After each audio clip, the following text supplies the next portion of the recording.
জেরা power plant.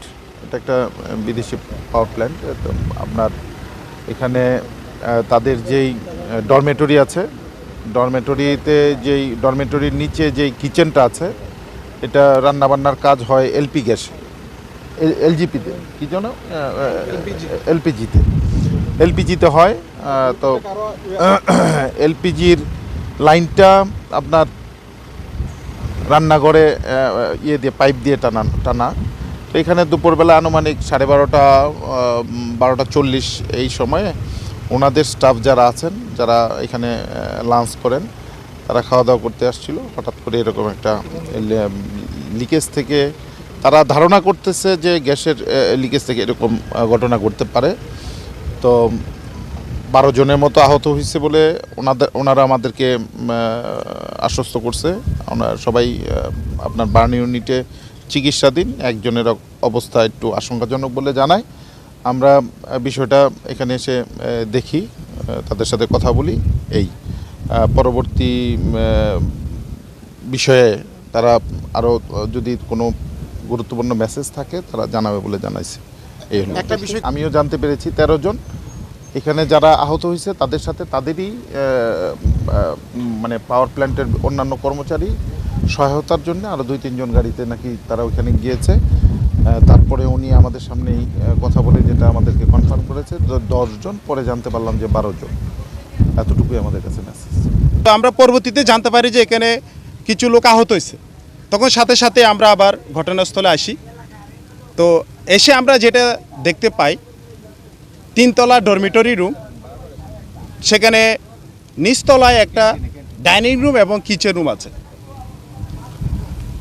যেখানে তাদের 12:30 থেকে দুপুরের খাবার শুরু হয়। কিছু লোক খাবার নিয়ে টেবিলে খেতেছিল, আর কিছু লোক খাবার নেওয়ার জন্য লাইনের মধ্যে ছিল। ঈদ আসবে, সাথে ক্যাশব্যাকও আসবে। নিজের বা প্রিয়জনের জন্য কেনাকাটায় এবারও নগদ পেমেন্টে পাচ্ছেন দারুণ ক্যাশব্যাক। তাই যাই কিনুন, পেমেন্ট করুন নগদে। কোন সময় এই বিস্ফোরণটা সংঘটিত হয়? ওই ডাইনিং রুমে এবং কিচেন রুমে যারা অবস্থান করেছিল, তখন তারা কিছু লোক গ্লাসের কতে আহত হয়, কিছু লোক আগুনের তাপে পুড়ে আহত হয়। আমরা ঘটনাস্থলে এসে কোনো আগুন কিংবা কোনো ভিকটিম পাই নাই। ভিকটিমগুলো কর্তৃপক্ষ নিজস্ব উদ্যোগে ঢাকা বার্ন ইউনিট হাসপাতালে ভর্তি করেছেন।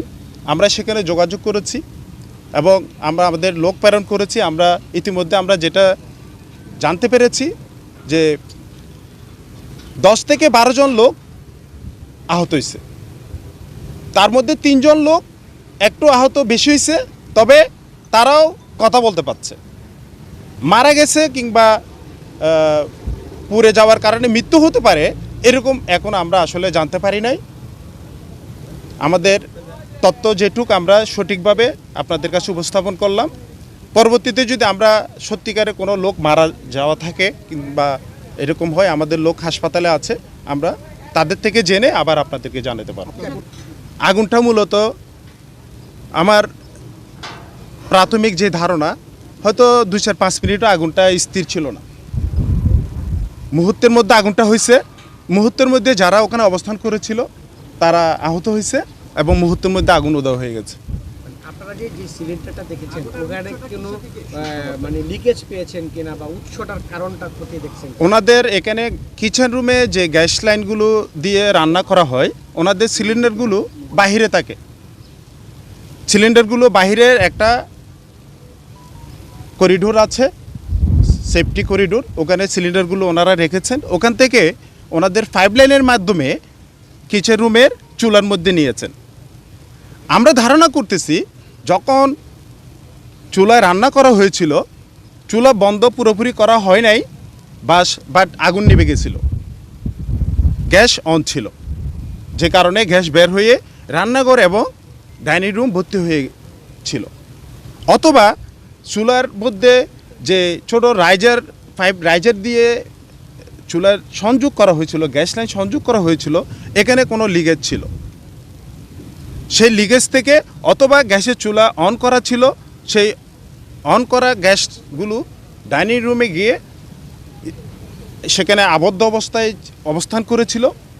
যখন লোকজন খাবার শুরু করেছে সেখানে তাৎক্ষণিক কেউ চুলা যদি আগুন দেয় কিংবা কেউ কোনো বৈদ্যুতিক লাইট দেয় এক্সপার্ট করে সেখানে ঘটনাটা ঘটতে পারে আমাদের প্রাথমিক ধারণা। তবে আমরা সঠিকটা বলতে পারবো। আমরা ওনাদেরকে বলেছি আপনাদের সিসিটিভির ফুটেজ আমাদেরকে অবশ্যই দিতে হবে। আমরা ওনাদের থেকে সিসিটিভির ফুটেজ চেয়েছি এবং হাসপাতালে আমরা আমাদের লোক প্রেরণ করেছি। সঠিক আহতর অবস্থা কী অবস্থা আছে, আগুন আসলে ঘটনাটা কীভাবে ঘটেছিল আমরা ক্যামেরার সাহায্যে সেটা ফাইন্ড আউট করে আপনাদেরকে জানাতে পারব।